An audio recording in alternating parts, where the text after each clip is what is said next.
ও মুসলমান, যার বড় ভাই নাই সে বোঝে বড় ভাইয়ের কি জ্বালা। ওই বড় ভাই তোরে কত কলে নিছে, ওই বড় ভাই রে কত আঘাত করেছো, বড় ভাইকে কত মারছো।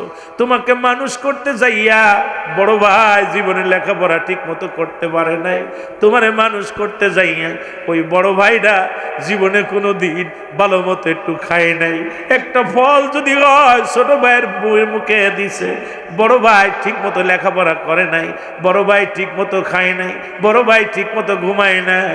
আজকে সেই বড় ভাইয়ের জায়গা হয় না, বড় ভাইয়ের সঙ্গে তোমরা কত বিদ্রোহী করো। ও আমার যুবক বন্ধুরা, আজকে পৃথিবীর মধ্যে বড় ভাই 90% ফ্যামিলির বড় ভাইগুলো লেখাপড়া করতে পারে নাই, বড় ভাইগুলো ভালো চাকরি বাকরি করতে পারে নাই, বড় ভাই ভালো পোশাক পরতে পারে নাই, বড় ভাই ভালো খাইতে পারে নাই, বড় ভাই ভালো শান্তিতে থাকতে পারে নাই। কারণ বড় ভাই ছোট ভাইয়ের দিক লক্ষ্য করতে যাইয়া, ছোট ভাইকে ভালোবাসিয়া, ছোট ভাইকে মানুষ করতে যাইয়া হাজার হাজার বড় ভাইগুলো পৃথিবীর মধ্যে নিজের জীবনটাকে বিসর্জন দিয়ে দিয়েছে। জোরে বলেন ঠিক কিনা? এখন পরের বউ আনা পর, সুন্দরী বিবি আনা পর সেই বড় ভাইকে তোমরা চেনো না, সেই বড় ভাইয়ের সঙ্গে দুর্ব্যবহার করো, সেই বড় ভাইকে কষ্ট দাও। ওই বড় ভাই চোখের পানি ফেলে আর বলে, আল্লাহ ওদের মুখের দিকে তাকাইয়া জীবনে সুখের চিন্তা করি নাই, জীবনে কোনোদিন আরামের চিন্তা করি নাই, জীবনে কোনোদিন বাড়ির চিন্তা করি নাই, গাড়ি চিন্তা করি নাই। আজকে ছোট ভাই যখন কষ্ট দেয় ওই বড় ভাইয়ের কলিজার মধ্যে লাগে। জোরে জোরে চিল্লায় বলো ঠিক কিনা?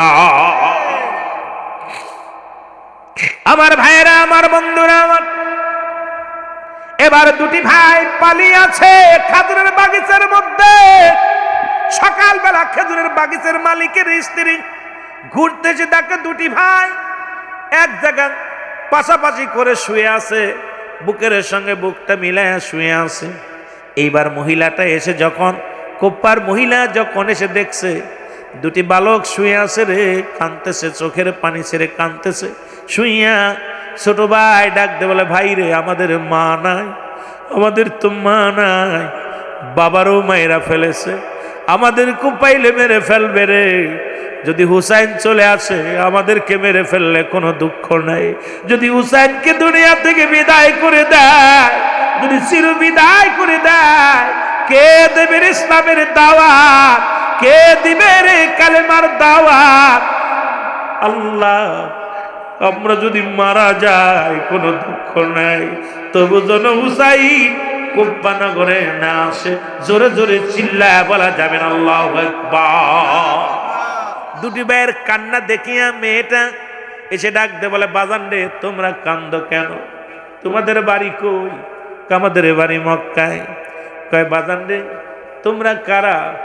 কয় আমি বুঝতে পেরেছি তোমরা কারা, তোমরা মক্কার মানুষ, কুফা নগরে আসো। কয় হ, আমি মুসলিম মিনাকিলের কলিজার টুকরা সন্তান, আমরা দুই ভাই।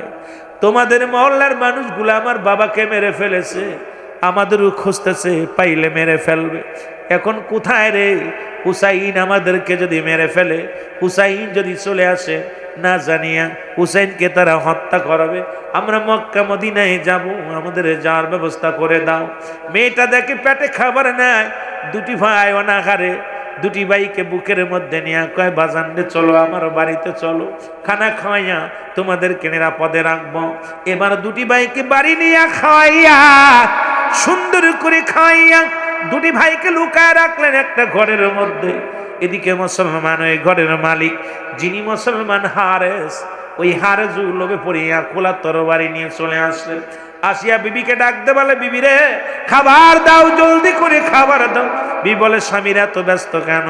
কয় ব্যস্ত আছি, শোনো, ওরে ইবনে জিয়াদ ঘোষণা করেছে যদি মুসলিম মিনাকিলের দুইটা ছেলে, নাম তার মোহাম্মদ ইব্রাহিম, যদি মারতে পারি 1000 টাকার পুরস্কার পাবো।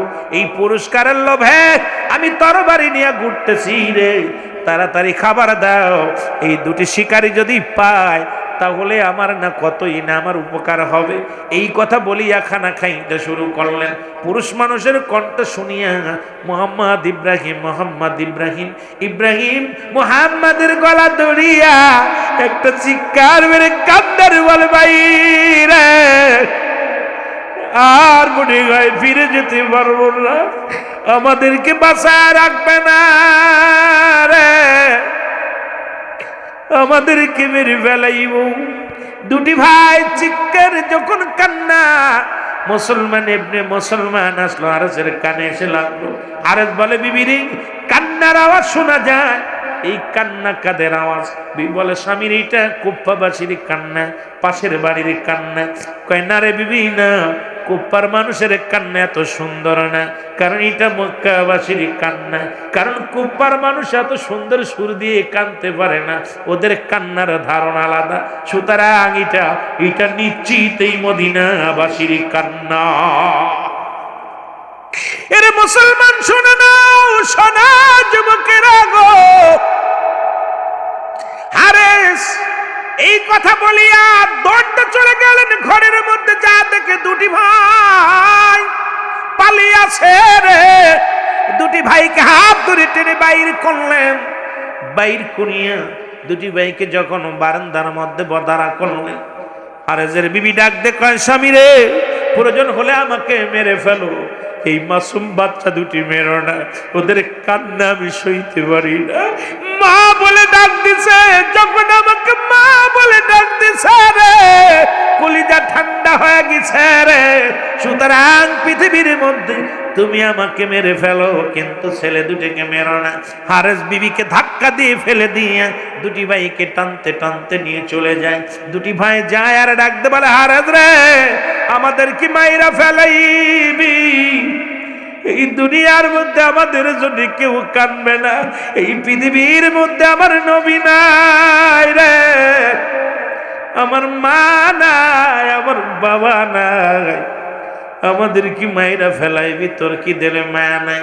হারেজের কাছে অনুনয় বিনয় করে দুটি ভাই ডাকতে বলে, মোহাম্মদ ইব্রাহিম, হারেজ রে, আমাদেরকে মারিস না, আমাকে যদি মেরে ফেলিস হুসাইন চলে আসবে কুফানগরে, কুফানগরে যদি আসে হুসাইনকে শেষ করে দিবে, চির বিদায় করে দিবে, ইসলামটাকে শেষ করে দিবে। হারেজ, আমাকে মারিস না। হারেজের দিলে কোনো দয়া হলো না, মায়া হলো না।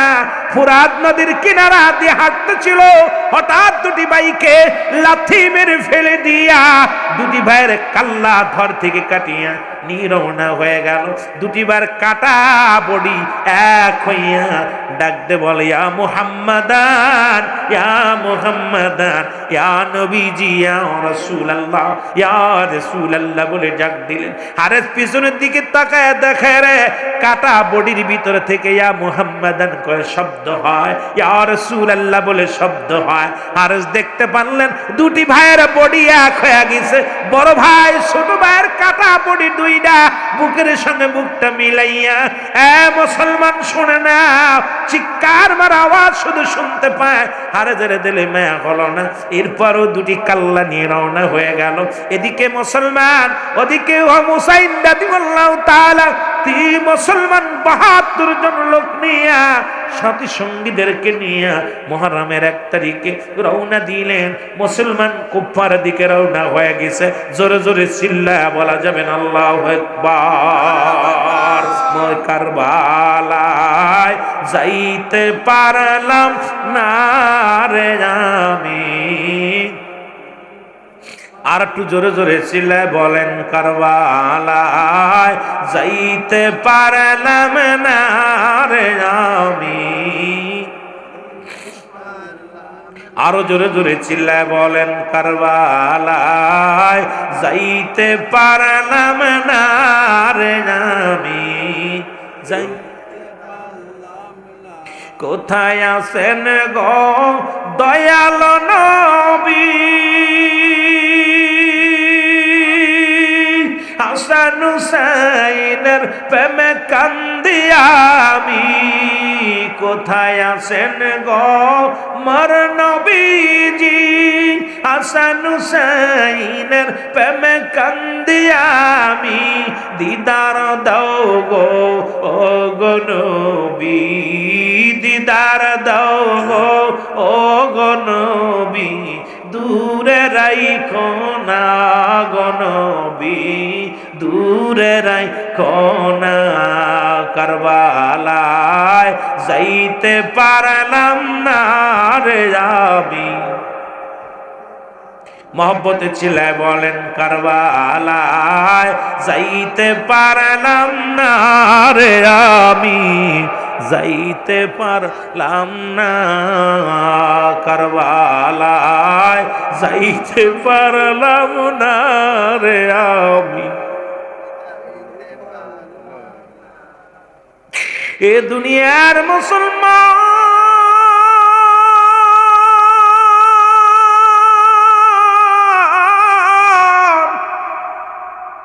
যে কথাগুলো বলে তাদের কান্না লাগে শোনা গো।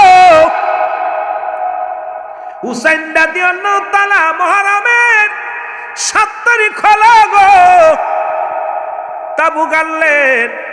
কোথায় যা কারবালা প্রান্তরে যাইয়া বসলেন। এবার বসা পর কেন যেন মনের ভিতর আনসান করতে লাগলো।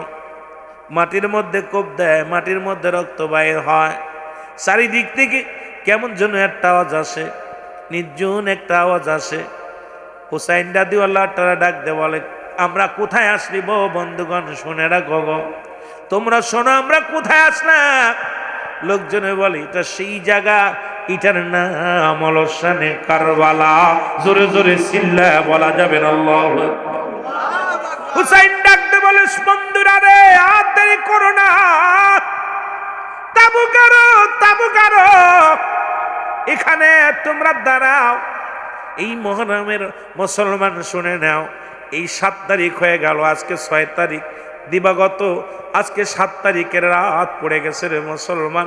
আজকে 6 দিন 7 দিন চলে গেল মুহররমের মুসলমান, আজকে 6 দিন চলে গেল, 7তম রাত এসে গেল। এই মুহররমের আমার বাজানেরা খুব গুরুত্ব দিয়ে কথাগুলো শুনবেন। এবার আমার বন্ধুগণ আমার এইভাবে থাকতে লাগলেন। হুসাইন রাদিয়াল্লাহু তাআলাকে ওখান থেকে সরানোর জন্য এজিদ বাহিনী সৈন্য পাঠাইলেন হুসাইনের সামনে যখন আসবে। কিন্তু আসার পর 3000 সৈন্য আসলেন। কয় হাজার? 3000 সৈন্য উৎসাহিত হয়ে আসলেন হুসাইনকে বিদায় করার জন্য। এখান থেকে 300 সৈন্য অতি উৎসাহিত হইয়া হুসাইনকে মারার জন্য আসলেন, যে হুসাইনকে বিদায় করতে পারলাই তো পুরস্কারও পাবো। হুসাইন 300 সৈন্যের সঙ্গে লড়াই করে 300 জনকে পরাজয় করলেন।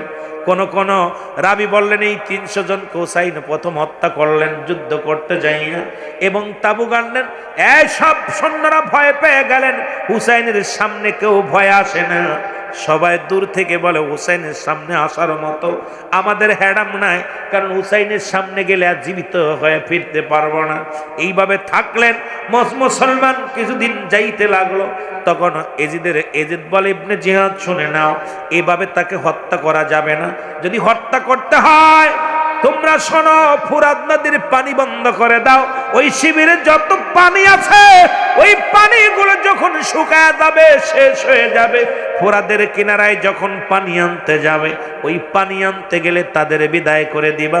কৌশলে তাদের হত্যা করতে হবে, কারণ তাদেরকে সামনাসামনি যদি যুদ্ধ করি তাহলে আমরা হুসাইনের সঙ্গে পারবো না। সেরে খোদা হযরত আলীর ছেলে হযরতে হুসাইনের সামনে যা যুদ্ধ করবে এমন কোন শক্তিবান পুরুষ এই দুনিয়ার মধ্যে নাই, সুতরাং তাকে কৌশলে না মারলে মারতে পারবো না। দেখেন মুনাফিকদের কি চরন্ত। মুসলমান শুনে নাও, হুসাইনকে পিছন থেকে মেরেছে, সামনে মারে নাই, কারণ হুসাইনের সামনে আসবে এমন কোন মুসলমান শক্তি ছিল না। কারণ হুসাইনের কাছে ছিল 2টা শক্তি, একটা শক্তি হলো আমার আল্লাহ, 2 নম্বর শক্তি হলো মুহাম্মাদুর রাসূলুল্লাহ সাল্লাল্লাহু আলাইহি ওয়াসাল্লাম। এই 2টা শক্তি নিয়ে যদি কোনো ব্যক্তি ময়দানে নামে, পৃথিবীর কোন শক্তিকে ভয় পায় না। জোরে জোরে চিল্লায় বলেন ঠিক কিনা? আমার ভাইরা, আমার বন্ধুরা, আমার হুসাইন রাদিয়াল্লাহু তাআলা যখন থাকলো শিবিরের মধ্যে, অনেকেই বলে পানির জন্য, আবার আমার বাবারা এইবার বসিয়া বসিয়া গল্প করতেছিলেন সবাইকে নিয়ে কি করা যায়। বন্ধুদেরকে ডাক দেব, ও বন্ধুগণ শোনো, আমরা কুপ্পানগর এসেছি, আমাদেরকে জীবিত হয়ে ফিরতে দিবে না, তোমাদের অনুরোধ করি যে যেরকম পারো তোমরা চলে যাও। এমন সময় দূর থেকে একটা তীরটা লাগায়া দেয়, এই তীরটা আসিয়া আলী আসগারের বুকের মধ্যে লেগে যায়। আবার কেউ কেউ বলছে ওই কুফফার মুসলমান শুনে নাও, ফুরাত নদীর পানি আনতে যাইয়া, পিপাসার পানি আনতে যাইয়া মুসলমান কলিজার টুকরো আসগার আলী চিরবিদায় হয়ে যায়। সর্বোপরি একটা কথা হলো, আলী আসগারের বুকে আসিয়া তীরটা লাগে, এই তীরটা যখন টানতে বাইর করা হয়, আলী আসগারের জিহ্বাটা বাইর হয়ে যায়, আলী আসগারের কলিজাটা বাইর হয়ে যায়। হুসাইন রাদিয়াল্লাহু তাআলা বুকের মধ্যে নিয়ে একটা চিৎকার মেরে ডাকতে বলে, ও বিবি দেখো রে, তোমার কলিজার টুকরা হুসার আলী আসগার দুনিয়ার মধ্যে নেই। তোমাকে আর মা বলে ডাকবে না, আমাকে আর বাবা বলে ডাকবে না। একটা চিৎকার মারতে লাগলেন। এই চিৎকার শুনিয়া ঘরের ভিতরে থেকে আলী আকবর চলে আসলেন। হুসাইন রাদিয়াল্লাহু, আলী আকবর ঘর থেকে বাইর হইয়া ডাকতে বলে, জনম দুঃখিনী মা, মা গো, এত কান্নাকাটি করো, কিসের আওয়াজ হয়? ডাকতে বলে, আলী আকবর রে, তাকায়া দেখ, জোরের ভাই আর দুনিয়ার মধ্যে নেই, তোর আলী আসগার আর দুনিয়ার মধ্যে নাই। আকবর রে দেখ, চিরবিদায় নিছে। নিষ্ঠুর এজিদ বাহিনী, নিষ্ঠুর এজিদ বাহিনীরা আলী আসগারকে চিরবিদায় করে দিছে। এই শিশু সন্তানকে কোলের মধ্যে নিয়ে সাহারা বানু চোখের পানি ছেড়ে ছেড়ে কাঁদতে লাগলো। আলী আকবর ডাকতে বলে, মা, আমি ভাইয়ের রক্ত শুয়ে কসম করলাম, যতক্ষণ পর্যন্ত ওই বাতিলকে পরাজয় না করতে পারবো, এক গিলাস পানিও পান করবো না। তরবারি নিয়ে রওনা হয়ে গেলেন যুদ্ধের ময়দানে। ও যুবক, মুহররমের 9 তারিখ যুদ্ধ হলো, অনেকগুলো সৈন্য কতল করিয়া এবার চলে আসলেন। আলী আকবর ঘরের মধ্যে ফিরে আসলেন। ডাকতে বলে, জনম দুঃখিনী মা, পিপাসায় বড় ক্লান্ত হয়ে গেছি, একটু পানি দাও, পিপাসা নিবারণ করো। মা ডাকতে বলে, আলী আকবর রে, ঘরের ভিতরে একটুকু পানি নাই। পিপাসায় সমস্ত শিবিরের লোকজন পিপাসায় আছে রে আলী আকবরে পানির জন্য ছটফট করে, পানি নাই। আলী আকবর মাকে ডাকতে বলে, চিরবিদায় দাও হে ও মা গো, যাব আমি যুদ্ধের ময়দান, বলো যাব আমি যুদ্ধের ময়দান, বলো চিরবিদায় দাও হে ও মা গো, যাব আমি যুদ্ধের ময়দান, বলো যাব আমি যুদ্ধের। ও মা গো,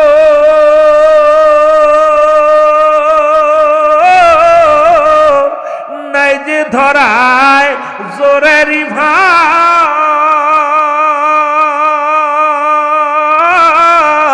বাইনি সে মোর আগে বিদায়, যাব আমি ওই না কারবালায়। ও মা গো, যাব আমি যুদ্ধের ময়দান, বলো চিরবিদায় দাও হে ও মা গো, যাব আমি যুদ্ধের ময়দান। ও মা গো,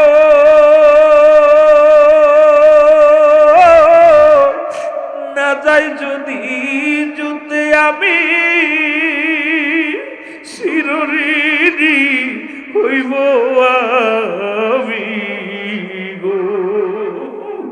ও মা গো, না যাই যদি যুদ্ধে আমি, চিরঋণী হইব আমি গো। ভাইয়ের জন্যে ভাই জীবন দিতে যায় ও মা গো, যাব আমি যুদ্ধেরই ময়দান, যাব আমি যুদ্ধেরই ময়দান। আমার ভাইয়েরা, যুদ্ধের ময়দানে গেলেন, অনেকগুলো সৈন্যকে সাদর দুনিয়া থেকে বিদায় করিয়া হুসাইন রাদিয়াল্লাহু তাআলা নিজেও শাহাদাতের পেয়ালা পান করলেন। ইন্না লিল্লাহি ওয়া ইন্না ইলাইহি রাজিউন। ওরে মুসলমান শুনুন, আলী আকবর চির বিদায় জিহাদের কাছে যুবক রে। এদিকে মুসলমান এজিদ জিহাদকে প্রেসার দিতে লাগলো, জিহাদ তুমি কি করছো? বলতেছিলাম হুসাইন আনবা কুফানগরে, ওকে শেষ করে দিবা।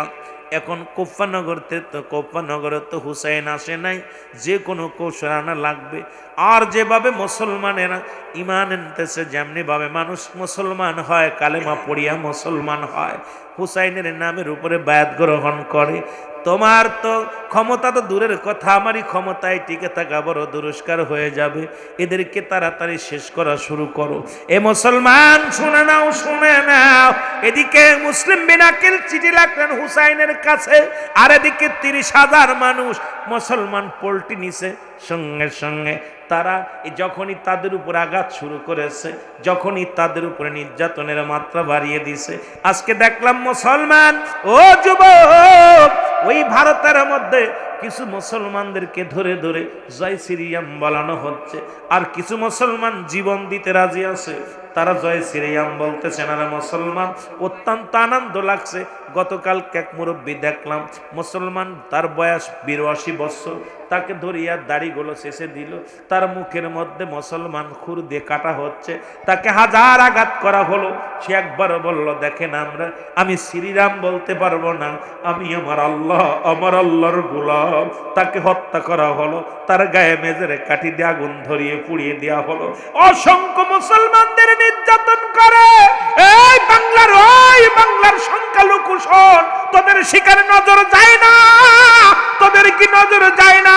মুসলমানদের বাড়িঘর ভেঙে দেয়, মুসলমানদের পুড়িয়ে আগুন দিয়ে পুড়িয়ে দেওয়া হয়, মসজিদের ইমামকে জয় শ্রীরাম বলা হয়, মসজিদের ইমামকে জোর করে মুসলমান মা বোনদের বুরকা খুলে নেওয়া হয়, মা বোনদের বুরকাগুলো কেড়ে নেওয়া হচ্ছে, রং দিয়ে তাদেরকে হোলি খেলার নাম করে আমার মা বোনের পর্দা, তাদেরকে কাপড়গুলো খুলে নেওয়া হচ্ছে। মুসলমান হিন্দুদের সঙ্গে, হিন্দু ছেলেরা মুসলিম মেয়েদের সঙ্গে জিনা ব্যভিচারে লিপ্ত হচ্ছে, সেখানে তোদের নজর নাই। আমরা তোদের আরামে থাকতে দিছি, এখন আমাদের উপরে আঘাত শুরু করছিস। তোরা কি ভুলে গেছিস মুসলিম জাতি সিংহের জাতি? সিংহের লেজ দিয়া কান খাজতে চাইবি না। যখন সিংহ জেগে উঠবে, ঘুমন্ত সিংহ যখন জাগবে, ঘুমন্ত বাঘ যখন জাগবে, তখন পালানোর জায়গা পাবি না, তখন কথা বলা তো দূরের কথা, পালানোর কোনো জায়গা খুঁজে পাবি না। জোরে জোরে চিল্লায়া বলা যাবে না, ঠিক কি না?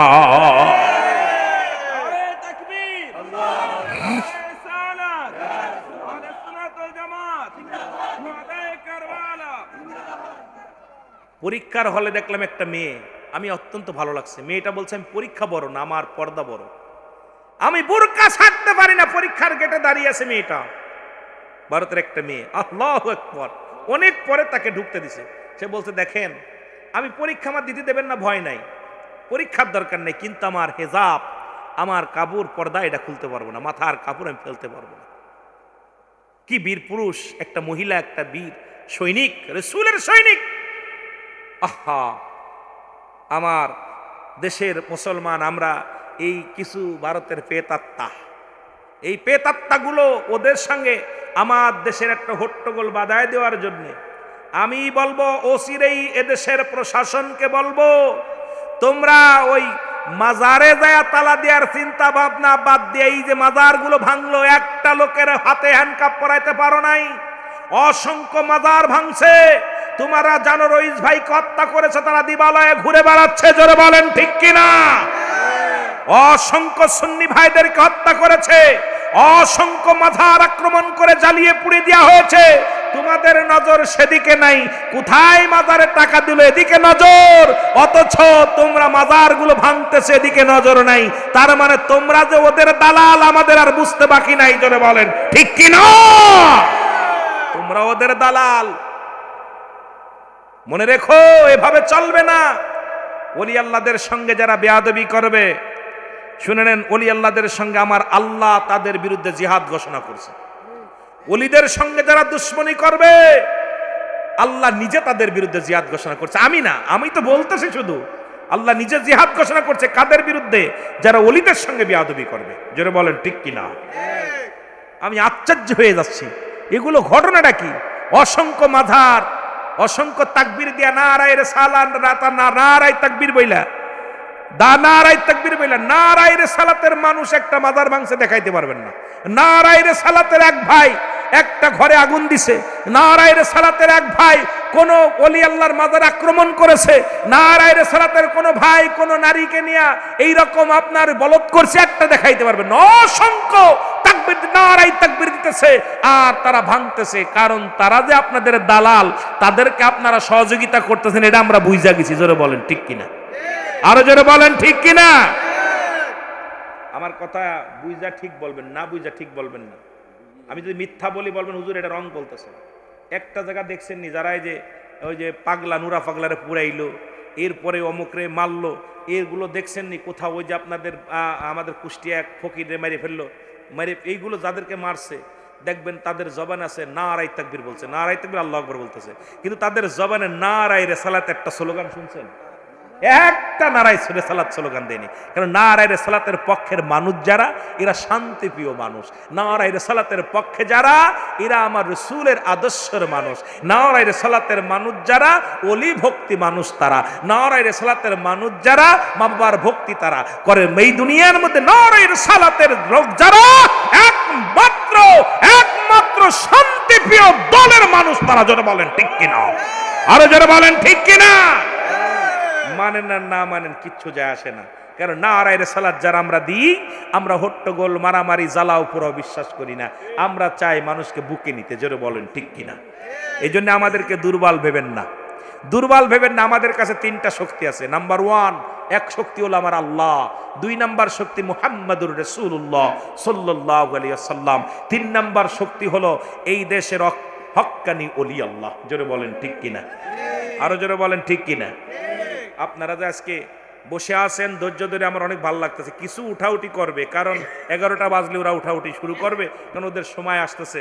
কারণ অন্য আজকে যে আজকে বাংলাদেশের মধ্যে কিছু সংখ্যক পতাকা দেখলাম এমনভাবে উত্তোলন হয়েছে, এই পাগলের দলের। আমার মাগুরাতে একজন জমি বিক্রয় করে জার্মানে এক মগার ঘরের মগা, ভাত নাই, চাউল নাই, ঘরের ভিতর খাবার নাই, পণ্যে কাপড় নাই, এই বেটাই তার বাড়ি ভিটা বিক্রি কইরা, এই অবুলা পাগল, এই বাংলাদেশের এক ছাগল মার্কা পাগল, এই পাগলে পতাকা করছে, কয়েক মাইল পতাকা উঠাইছে, জার্মানি পতাকা উঠাইয়া বীর পুরুষ সাজছে, অথচ ঘরে চাউল নাই। কথা বুঝেন নাই? আমি আসতে পথে ঢাকা থেকে এই পর্যন্ত যে পতাকা দেখলাম, এই পতাকার টাকাগুলো যদি গরিব অসহায় মানুষকে দেয়া হতো, আমার দেশের অসংখ্য গরিব মানুষ তারা ধনী হয়ে যেত। যারা বলেন ঠিক কিনা? অথচ আজকে যারা এই কোথায় ওই আপনার ওই ব্রাজিল, তারপরে আপনার কি আর্জেন্টিনা, ফ্রান্স, দেখ আমি এত খেলাধুলা দেখি না, বলতেও পারি না, যদিও এই পতাকা যেভাবে উড়াইতেছে, আর আজকে আর্জেন্টিনার খেলা আছে, কিছু পাগলটা কিন্তু সব ত্যাগ করে, সবচেয়ে বড় ত্যাগ স্বীকার করে আপনারা বসে আছেন। আপনারা আজকে মুহররমের, আমার নবীজি বলছে হাসান হুসাইনের জন্য যাদের চক্ষু দিয়া মাছের চোখের মতো একটু পানি গড়ায় পড়বে, রাসূলুল্লাহ তাদের হাত ধরে জান্নাতে নিবে। এই যে আপনারা হাসান হুসাইনের পক্ষে, পাক পাঞ্জাতনের পক্ষে বসে আছেন, আল্লাহ আপনাদেরকে দয়া করবে, এর মধ্যে কোনো সন্দেহ। মেসির দয়ার দরকার নাই, নেইমারের দয়ার দরকার নাই, দয়া দরকার কার? আল্লাহ আল্লাহ রাসূলের। জোরে বলেন ঠিক কিনা? সুতরাং কিছু যুবকও যাবে, অনেক দাড়িওয়ালাও যাবে, টুপিওয়ালা যাবে, হুজুরাও যাবে। খেলা পাগল আমার বাংলাদেশ, কিন্তু খেলা পাগল হইলে তো হবে না। আসল খেলা শুরু হয়ে গেছে, কারবালার খেলা। জোরে বলেন ঠিক কিনা? কারবালাল পৃথিবীতে শুরু হয়ে গেছে। এই জন্য এদিকে খেয়াল রাখবেন আমার বাজানেরা। আজকে যে কথা বলতেছিলাম, আজকে অমুসলিম রাষ্ট্রগুলো নিয়ে আমরা যে মাতামাতি করতেছি, অমুসলিম কখনো আমাদের বন্ধু হতে পারে না। আমাদের রসুল পাক সাল্লাল্লাহু আলাইহি সাল্লামের কাছে একজন পুরুষ নবীজিকে সালাম দিতেছেন, আলেম ওলামা আছেন, আসসালামু আলাইকা, কি বললেন? রসুলের বিবি ভিতরে বসছেন, নবীজি খুব ক্ষিপ্ত, নবীজিকে সালাম দিতেছে আসসালামু আলাইকা। আমাদের দেশে অমুসলিমেরা সালাম দেয়, এখন মনে করছেন আই হাই ও তো একদম বুড়ো, একদম মুসলমানদের চাইতে তো ভালো লোক রে। রসুলকে সালাম দিয়েছেন আসসালামু আলাইকা, অর্থ হলো আপনার মৃত্যু হোক। কি হোক? রসুলের মৃত্যু কামনা করতেছে অমুসলিমেরা। অমুসলিমেরা দেন আমাদের বন্ধু না, তার প্রমাণ আমি একটা দিচ্ছি, একদম সহিহ হাদিসের কথা, এখন কোনো উল্টো পাল্টা কোনো, একদম খুব খেয়াল করবেন। রসুলের বিবি, নবীজি বললেন আলাইকা, নবীজি কি বললেন? আলাইকা। উত্তর দিলেন কি? জোরে বলেন না, আলাইকা। নবীজি, এই মুফতি সাহেব জোরে জোরে কথা বলবি, এনের লোক না কইলে তুই কবি, তুই তো মুফতি, ত্রিপল টাইটেল, জোরে জোরে কথা বলবি। হাদিসের কথাগুলো যখন বলবো উৎসাহিত হয়ে কথা না শুনলে মজা লাগবে না, এগুলো বুঝার দরকার। রসুলের বিবি তখন রসুল সালাম দিয়া যখন উত্তর দিয়া যখন ভিতরে গেছে, বিবি বলতো হুজুর আপনি খুব ক্ষিপ্ত, হুজুর আপনি শোনেন নাই কি বলছে? হুজুর আপনাকে কি বলছে? নবীজি বলছে কি বলছে? কই হুজুর আপনার তো মৃত্যু কামনা করছে। ওই অমুসলিমেরা মৃত্যু, নবীজি বলতো তুমি কি শোনো না আমি কি বলছি? তখন বিবিরা বল হুজুর আপনি কি বলছেন? নবীজি বলছে ও যা বলছে আমি বলছি তোদের, দুরা যা বলছি তোদের দিক যা। নবীজি বলছে অলাইকা, তুই যা বলছিস তোর দিকে যা। কথা বুঝছেননি? রসুল উত্তর দিছে অলাইকা, তুই যা বলছিস তোর দিকে যা, ধাবিত হ। তুই কইছিস তো হুজুর মরণ হোক, নবীজি কইছে তোর মরণ হোক। মারহাবা বলেন না।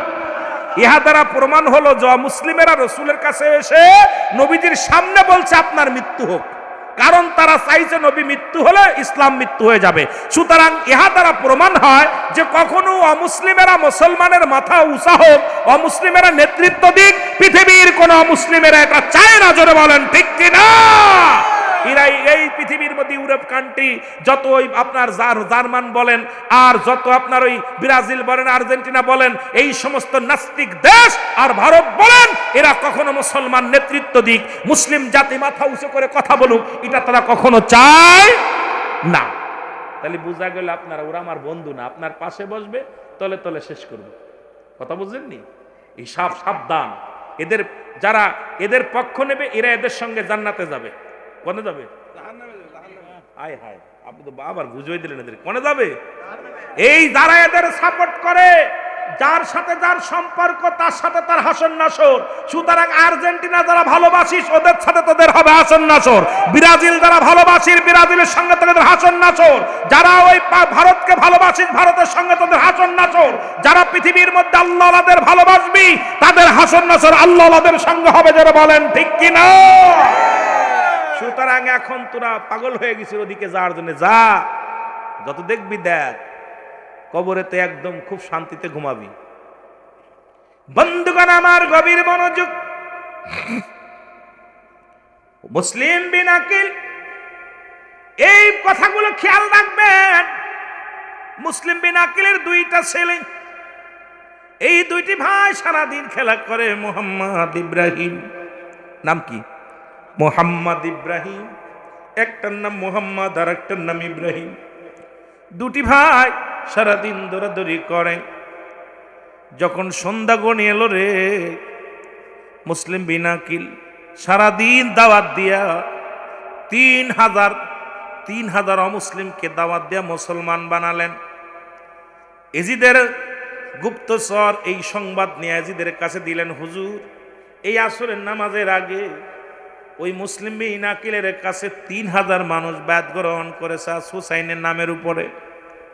এজিদ ক্ষিপ্ত হয়ে ইবনে জিহাদকে ডাক দে, জিহাদ তাড়াতাড়ি যা, জিহাদকে বলো আগে মুসলিম বিন আকিলকে হত্যা করা হোক, আমি তার মাথা চাই, তার মাথা চাই, এরপরে হুসাইনকে হত্যা করো, আগে ওকে হত্যা করো। এই কথাটা বলিয়া যখন আসরের আজান পড়ে গেল, আসরের আজানে নামাজের জন্য মুসলিম বিন আকিল যখন নামাজে দাঁড়াইছে, নামাজে দাঁড়ানোর পর পিছন থেকে আসিয়া মুসলমান এজিদের সৈন্যরা, ওই গুপ্তচর এজিদের সৈন্যরা, ইবনে জিয়াদের লোকেরা হযরতে মুসলিম বিন আকিলের গর্দান থেকে কাল্লাটা এক কোপে জমিনের মধ্যে ফেলে দিছে মসজিদের মধ্যে। জোরে বল আল্লাহু আকবার। নামাজের যায় নামাজের উপরে মাথা কাটা পড়ে গেছে। আরে দরবার দরবার করে হুসাইনের প্রেমিক, হুসাইনের প্রেমিক, নবীর প্রেমিক বিদায় হয়ে গেছে। এদিকে মুসলিম বিন আকিলের দুইটা ছেলে খবর শুনতে পাইল বাবার দুনিয়ায় নাই, বাবাকে হত্যা করেছে। এখন দুটি ভাই আকাশের দিকে তাকায় আর বলে, কোথায় রে বাতাস, কোথায় রে জমিন, যাও তাড়াতাড়ি উড়ে যাও, হুসাইনের কানে পৌঁছায় দাও, হুসাইন যেন কুফায় না আসে। কারণ কুফার মানুষের অস্ত্র ভালো না, তাদের মুখে একটা অন্তরে একটা। কারণ আমার আব্বাজানকে হত্যা করেছে, আমাকেও মেরে ফেলবে, হুসাইন তুমি যেন এখানে আসো না। হুসাইন তুমি যদি কুফা নগরে আসো গো, তোমাকেও চির বিদায় করে দিবে, তোমাকেও বাঁচিয়ে রাখবে না। চিৎকার মেরে কাঁদতে লাগলেন। ইবনে জিয়াদ ঘোষণা করে দিলেন, তোমরা যদি কোন মুসলিম বিন আকিলের দুটি ছেলেকে আমার জীবিত বা দুটি কাল্লা এনে দিতে পারো, তাহলে তোমাদেরকে পুরস্কার দেয়া হবে। এই পুরস্কারের লোভে পাগলের মতো ছোটাছুটি শুরু করলো। আর দুটি ভাই সারা দিন ভরে পালায় থাকে, রাত ভরে ছোটে, দৌড়ায়া দৌড়ায়া পালায় আর ডাকতে বলে, হুসাইন রে খবরদার খবরদার, কুফায় এসো না, কুফার মানুষ বালা না, কুফার মানুষগুলো বালা না, তারা তোমারে বাঁচতে দিবে না, আমার বাবাকে বাঁচতে দেয় নাই। এই বলিয়া পালাইতে লাগলেন। রাত যখন মুসলমান, দিন যখন হয়ে গেল, রাত ভরে দৌড়ায়, দিন ভরে পালায় থাকে। ওই মহল্লার মধ্যে ও যুবক একজনের খাজুরের বাগিচার মধ্যে দুটি ভাই যে বুক লাগাইয়া, দুটি ভাইয়ের সঙ্গে ভাইয়ের সম্পর্ক। জয়নাল বড় অসুস্থ। জয়নাল ভিতরে থেকে বলে, বাবাজি আমিও যাব যুদ্ধের ময়দানে। হুসাইন বলে, জয়নাল রে আমি রেখে গেলাম মোর নানাজির জন্য রে, তোরে রেখে গেলাম ওই মদিনায় মনোয়ারায় ফিরে যাইয়া। জয়নাল আমি হুসাইনের সালাম কানি নানাজির কদমে পৌঁছায়া দিবি। ডাকতে বলো, জয়নাব জয়নাব রে, আমি তোরে যাবার সময় কিছু ওসিয়াত করে যাই, একটু মন দিয়া শুনলে জয়নাব। জয়নাব বলে, জি হুজুর বলেন। বলে, জয়নাব রে এই তাড়াতাড়ি নিয়ে আসো, আমার নানাজির পাগড়ি মারক নিয়ে আসো। পাগড়ি মারক আনা হলো। পাগড়ি মারক হুসাইন হাতের মধ্যে নিয়ে, হাতের মধ্যে নিয়ে একটা চিৎকার মেরে বলে, নানাজি তোমার পাগড়ি মারো আমি হুসাইন মাথার মধ্যে লাগাইলাম। জীবন যদি চলে যায়, কখনো যেন বাতিলের সঙ্গে মাথা নত না করি, কখনো যেন বাতিলের ভয়ে পালায়ন না করি। নবীজির পাগড়ি মারক মাথার মধ্যে লাগাইলেন। হুসাইন ডাকতে বলে, জয়নাব রে আমার বাবাজির জুলফিকার মুবারক নিয়ে আসো। হযরত আলী রাদিয়াল্লাহু তাআলা জুলফিকার মুবারক হাতের মধ্যে এনে দিলেন। জয়নাব যখন হাতের মধ্যে এনে দিলেন, হুসাইন হাতের মধ্যে তরবারিটা নিয়ে ডাকতে বলে, বাবাজি যতক্ষণ পর্যন্ত দেহের মধ্যে জানটা থাকবে বাতিলের সঙ্গে লড়াই করব। বাবাজি তুমি আমার জন্য দোয়া করো, আমি যেন বাতিলের সঙ্গে লড়াই করতে পারি। হুসাইন ডাকতে বলে, যাই না আমির হামজার বল্লভখানা নিয়ে আসো। আমির হামজার বল্লভখানা না হলো, হুসাইন রাদিয়াল্লাহু তাআলার হাতের মধ্যে দেয়া হলো। এক হাতে আমির হামজার বল্লভ, আর এক হাতে মুসলমান শেরে খোদা হযরত আলীর তরবারি। এই মাথার মধ্যে রাসূল পাক সাল্লাল্লাহু আলাইহি ওয়াসাল্লামের পাগড়ি মোবারক। এইবারে ডাকতে বলে, যাই না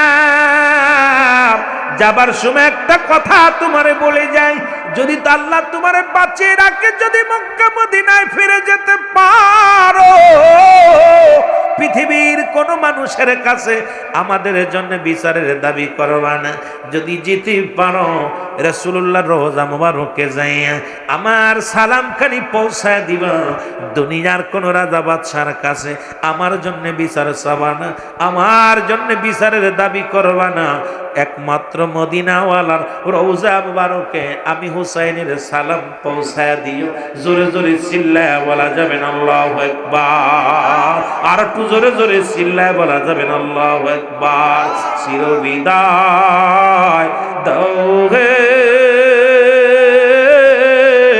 ও যায়নাব রে, ডাকিতেছে নানাজি আমার, বলেন ডাকিতেছে। এ চোখের পানি ছেড়ে বলেন না, চিরবিদায় দাও হে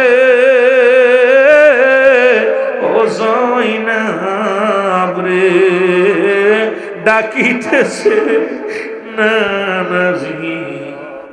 থাকতো যদি মোর নানাজি,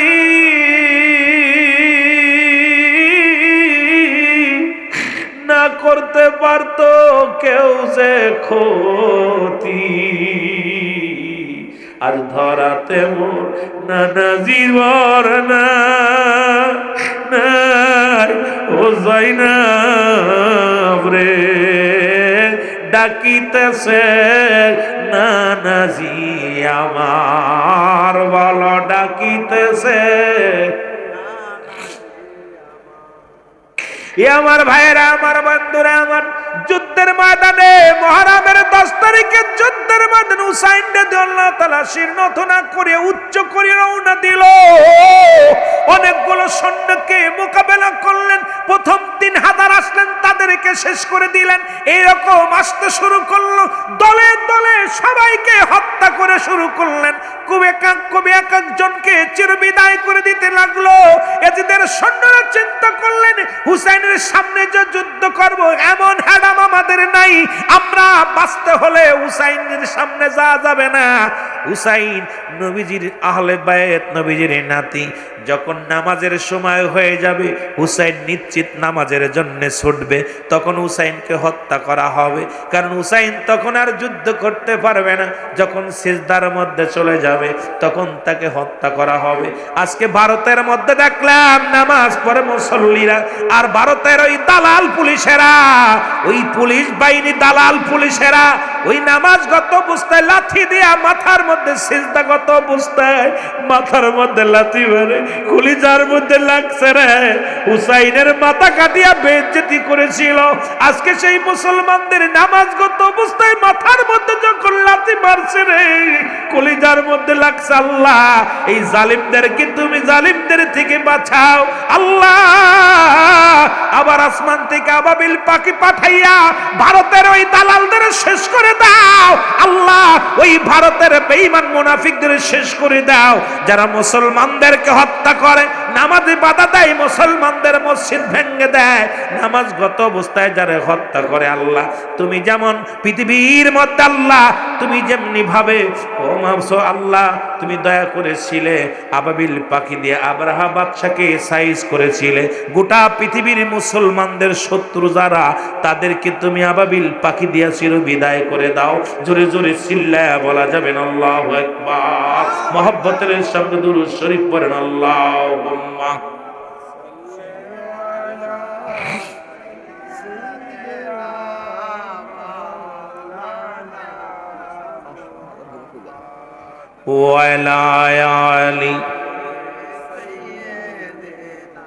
আমার ভাইরা, হুসাইন রাদিয়াল্লাহু তাআলা নামাজ দাঁড়াইলেন। ওই সময়টা আসরের নামাজ ছিল। নামাজ যখন আজান, নিজে আজান দিছে, হুসাইনের শিবিরও আজান হয়েছে, এজিদ শিবিরও আজান হয়েছে, দুইটা জায়গায় আজান হয়েছে। খুব খেয়াল, হুসাইনকে হত্যা করে ওরা নামাজ পড়েছে, আর হুসাইনের শিবিরে আজান দিয়ে হুসাইন নিজেই নামাজ পড়েছে। খুব খেয়াল, দাড়ি টুপি দেখেই ভুলে যাবেন না, অসংখ্য অসংখ্য মুনাফিক আছে যারা ইসলামের শত্রু। ওরা দাড়ি, জুব্বা, কাপড় সব ঠিক আছে, কিন্তু ওরা মুসলমানদের বিরোধিতা করে কথা বলে। জোরে বলেন ঠিক কিনা? ওরা আঙ্গুল তোলে মুসলিমের দিকে। চিন্তা করুন, ওরা এজিদের সব ওই ফ্যাটকারির মাল। কারণ ওরা এজিদের ফ্যাটকারির মাল। না হলে কোন মুসলমান হয়ে মুসলমানদের বিপক্ষে কথা বলতে পারে না। জোরে বলেন ঠিক কিনা? আমার বাজানেরা, হুসাইন রাদিয়াল্লাহু তাআলা আযান দিয়ে যখন নামাজ দাঁড়াইছে, প্রথম রাকাতে, দ্বিতীয় রাকাত, দু রাকাত নামাজের মধ্যে 4 রাকাত নামাজ শেষ করতে হুসাইন রাদিয়াল্লাহু তাআলার গায়ের মধ্যে 72টা তীর এসে লাগছে। কয়টা? 72টা তীর এসে লাগছে। 21টে বল্লপে আপনার তীরের আঘাত, 33টে বল্লপের আঘাত হুসাইন রাদিয়াল্লাহু তাআলা গায়ের মধ্যে শুরু করলো। হুসাইন রাদিয়াল্লাহু তাআলা আমার সালাম শেষ করার পর জমিনের মধ্যে পড়ে গেছে, ঢুলে পড়ে যাওয়ার পর শেমর দৌড়ে এসে, হুসাইন আপনি এজিদ শুনলে পারে খুশি হবেন, এজিদ কত বড় ভালো লোক ছিল শোনেন। এজিদের মতো এত ভালো মানুষ এই জগতের মধ্যে আর আছে বলে আমার বিশ্বাস হয় না। এজিদ নিয়মিত মদ পান করত, নিয়মিত নতুন নতুন নারী আইনা তারা করতো, ফুর্তি করত, নিয়মিত সুদখোর ছিল, ঘুষখোর ছিল এজিদ। পৃথিবীর সবচেয়ে চরম বেয়াদব, পৃথিবীর মধ্যে এত বড় বেয়াদব মোদি সরকারের চাইতেও বেয়াদব। কথা বলছেন নাই? দালাল ট্রামে চাইতেও খারাপ। কথা বলছেন নি? এত বড় নগণ্য দালাল ছিল সেই। আজকে আমার দেশের অনেক পীর সাহেব মেম্বারের মধ্যে বয়া বলে এজিদ হুসাইনকে মারার জন্য দায়ী না।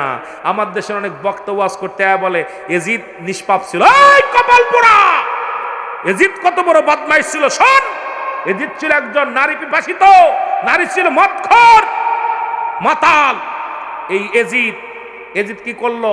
ওকে এইভাবে হত্যা করার পর আমার বাবারা হুসাইন রাদিয়াল্লাহু তাআলার মাথাটা তরবারির উপরে উঠায়া থুতু নিক্ষেপ করলো। এরপরে হুসাইন রাদিয়াল্লাহু তাআলার গায়ের কাপড় খুলে নিল, উলঙ্গ করে ফেলালো। হুসাইন রাদিয়াল্লাহু তাআলার গায়ের উপর দিয়ে 70টা ঘোড়া চালাইলো। হুসাইন রাদিয়াল্লাহু তাআলার গায়ের গোস্তগুলো খুশে খুশে জমিনের মধ্যে পড়তেছিল। প্রতিটা গোস্তের টুকরার মধ্যে, রক্তের টুকরার মধ্যে ইয়া মুহাম্মাদান, ইয়া মুহাম্মাদান চিৎকার মেরে কেঁদেছিল। প্রতিটা রক্তের আওয়াজ, হুসাইনের কাটা মাথার মধ্যে আওয়াজ আসতেছিল ইয়া মুহাম্মাদান নানাজি, নানাজি। জোরে বলেন আল্লাহু আকবার। আমার বাবারা, আমার আপনার মুসলমান গভীর মনোযোগ, ইবনে জিহাদ, ওই মুসলমান গভীর মনোযোগ। এই পৃথিবীর মধ্যে সেও ছিল ভয়ঙ্কর। আমার বাবারা, জিহাদ তো যে ষড়যন্ত্র যে বললাম যেটা, আমার বাজানেরা গভীর মনোযোগ। এই বদগুলো শুধু মেরে খন্ত হয় নাই, এমনকি এই এজিদেরও করুণ পরিণত হয়েছিল জানেন না। এই এজিদ হুসাইনকে হত্যা করার পর জীবনে সুখী হতে পারে না। এজিদের একটা রোগ হয়ে গেল। এজিদের এমন অবস্থা হয়েছিল, শুধু পিপাসা লাগছিল, পেট ফুলে দিত, গ্যাস। এই গ্যাস রোগ হলো এজিদের মৃত্যু কঠিন ভয়ঙ্কর। এজিদের এমন রোগ হলো, খালি পানি পিপাসা লাগতো। আর পিপাসা যেই পানি খাইতো, পানি খাইলেই ওর পেটের মধ্যে কামড় শুরু করতো, মাথার ভিতর গুলি শুরু করতো, নিজের মাথা নিজে ঠুকাইতো। এইভাবে করতে করতে এজিদের জীবন চলে গেছে। কারণ হুসাইন রাদিয়াল্লাহু তাআলাকে পিপাসার পানি দেয় নাই। পিপাসার পানি তো হুসাইন শাহাদাতের পেয়ালা পান করেছিল যারা। এই এজিদের পিপাসায় কাতর হয়ে পানি খাইলেই, পানি যেই খাইতো ওর পেটে ব্যথা শুরু হয়ে যেত। পানি পিপাসায় বুকটা ফেটে যেত, যেই পানি গালে দিত অমনি পেটে ব্যথা শুরু হয়ে যেত।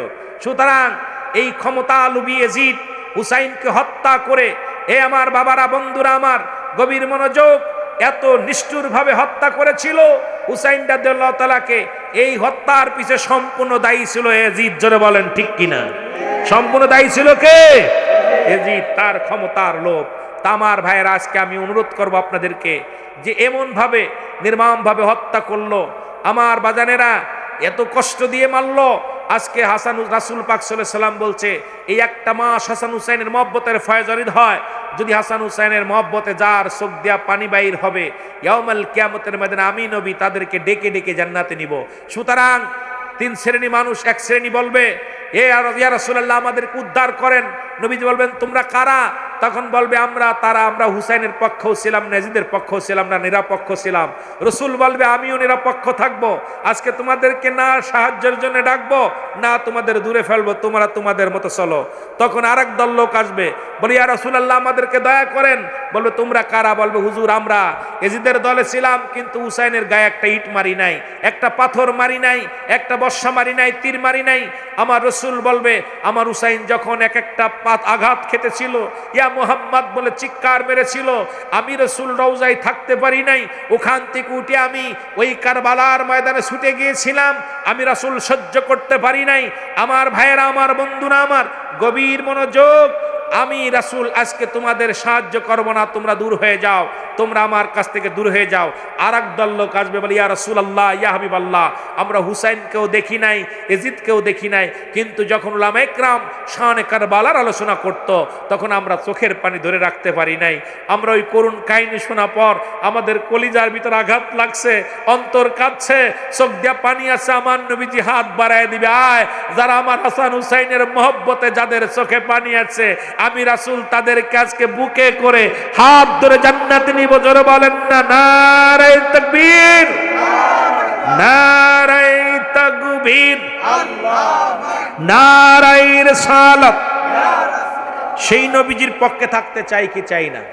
সেই হুসাইনের পক্ষে থাকতে চাই কি চাই না? আরো জোরে বলেন, চাই কি চাই না?